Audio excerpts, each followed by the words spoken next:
السلام عليكم.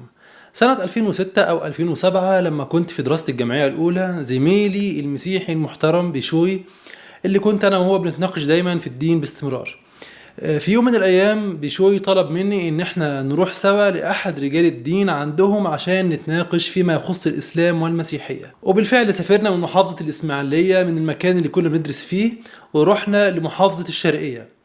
رحنا لبيت رجل الدين المسيحي وقعدنا معاه في بيته حوالي 5 ساعات تقريبا. كان أغلب كلامنا عن الإسلام والحمد لله أجبت عن كل أسئلتهم، لكن لما اتكلمنا في المسيحية طرح عليا سؤال في الحقيقة ما عرفتش أرد عليه الرد الكافي. طبعا فيما بعد عرفت الرد وعرفت ان السؤال اللي طرحه هو في الحقيقة يثبت بطلان المسيحية. عموما هو ده موضوعنا النهاردة، فتابعوا الفيديو للنهاية.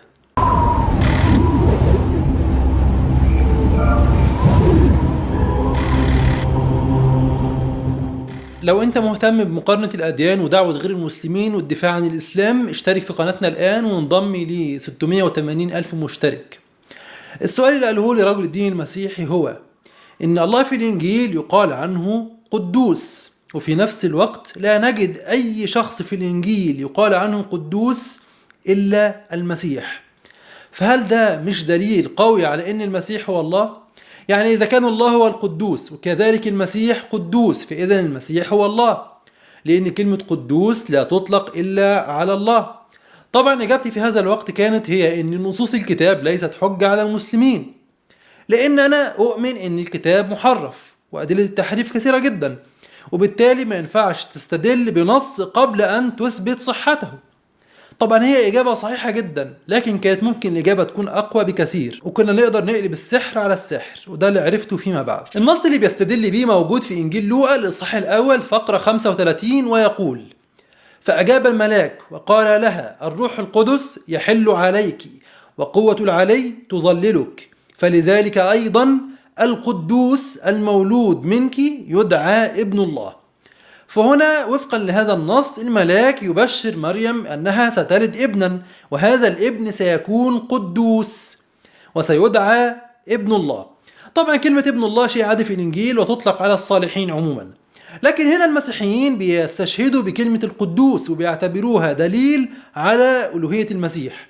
خلينا نشوف الفيديو ده ونرجع نكمل.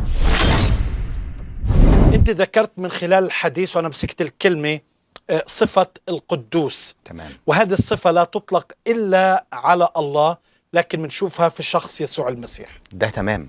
الله هو الشخص الوحيد الذي يطلق عنه عليه قدوس، لأنه بالعربي واضحة قديس وقدوس. كلمة قدوس دي لا تطلق ولا يمتلكها شخص سوى الله وحده، لكن نلاقيها أطلقت على المسيح. نعم. فقط المسيح فقط في هذا العالم. بيقول ان في فرق بين قدوس وقديس، وكلمة قدوس لا تطلق الا على الله. بما ان الانجيل قال عن يسوع قدوس، اذا يسوع هو الله. وكذلك في موقع اسقفية الشباب نجد الاتي: ما الفرق بين كلمة قدوس وقديس؟ كلمة قدوس تقال على الله فقط، اما الملائكة والابرار فنقول عنهم قديسين. وكذلك الشماس حلمي القمص يعقوب في كتابه أسئلة حول ألوهية المسيح يستدل بكلمة قدوس على ألوهية المسيح. حتى البابا شنودة نفسه في كتابه لاهوت المسيح تحت عنوان المسيح قدوس وصالح يقول: وإن كان الله هو وحده قدوس وقد ثبت أن المسيح قدوس، إذن هو الله. فالبابا شنودة والمسيحيين عموما بيعتبروا هذا الدليل قوي جدا على ألوهية المسيح، لكن مع الأسف كل اللي بيذكر الدليل ده إما إنه بيكذب عشان يخدع الناس أو إنه قليل العلم، مش هقول جاهل عشان محدش يزعل. عندنا نص في مرقس 26 يقول الآتي: لأن هيرودس كان يهاب يوحنا عالما أنه رجل بار وقديس. هنا النص يقول عن يوحنا قديس، وفي نصوص كثيرة في الكتاب تقول عن الصالحين قديسين، لكن زي ما قلنا المسيحيين يقولون إن قدوس غير قديس. قديس تكون عن أي إنسان صالح، لكن قدوس لا تكون إلا عن الله. الغريب إن مفيش واحد من اللي بيستدلوا بهذا الدليل تحدث عن الكلمة في الأصل اليوناني. العهد الجديد أصلا مش مكتوب بالعربي، فازاي أستدل باختلافات لغوية دقيقة على مسألة كبيرة مثل ألوهية المسيح من خلال اختلاف في اللغة العربية اللي هي مجرد ترجمة؟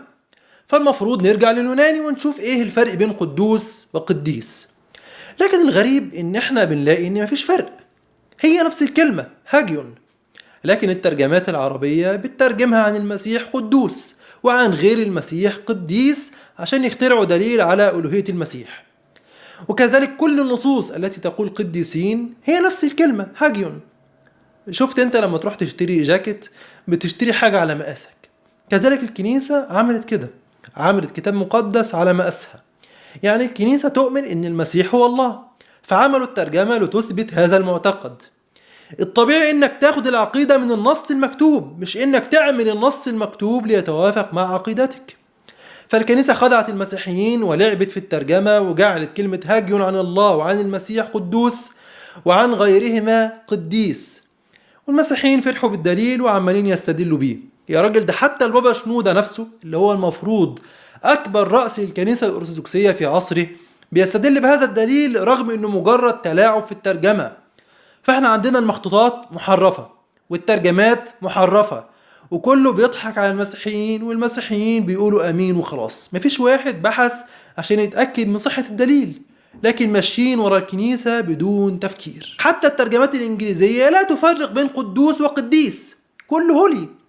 لكن الترجمات العربية محترفة في التحريف والتزوير، فكل ما في النص هو إن الملاك يبشر مريم إن المولود منها سيكون صالحا ومقدسا.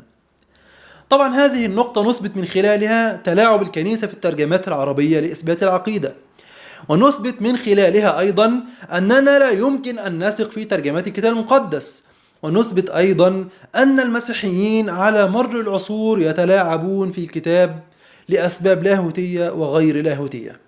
وبالتالي يجب على كل مسيحي أن يبحث عن الحقيقة بصدق، ويجب عليه ألا يسلم عقله لأي إنسان، لأن كما رأينا الكنيسة تخدعهم وتضللهم، ونحن والله ما نريد لهم إلا الخير. كما رأيتم كل حرف نقوله يكون بالدليل والبرهان. دي كانت نقطة واحدة من النقاط اللي اتكلمت فيها مع رجل الدين المسيحي، وربما إن أردتم يكون لنا فيديوهات أخرى للحديث أكثر عما جرى في هذا اللقاء إن شاء الله. على كل حال انتهى الفيديو، إذا استفدتم منه اضغطوا لايك وانشروا إن مهتمين تعم الفائدة، ولو حابين تدعمونا ممكن من خلال بترون والرابط في وصف الفيديو. لا تنسونا من صالح دعائكم، والسلام عليكم ورحمة الله وبركاته.